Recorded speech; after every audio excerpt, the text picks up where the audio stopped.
Hill, Ohio on a frequency of 162.475 megahertz. The preceding tone signals were a test of the alarm device of this weather radio station.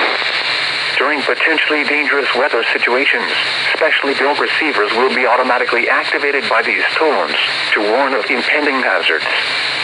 Tests of these receivers are conducted by the National Weather Service between 11 a.m. and 12 noon on each Wednesday.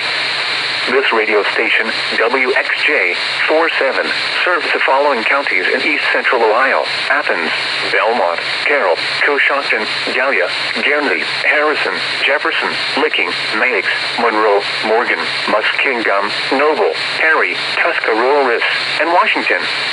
And finally, for these counties in northern West Virginia: Pleasants, Ritchie, Tyler, Word, and Wood. The National Weather Service now returns to the regular broadcast.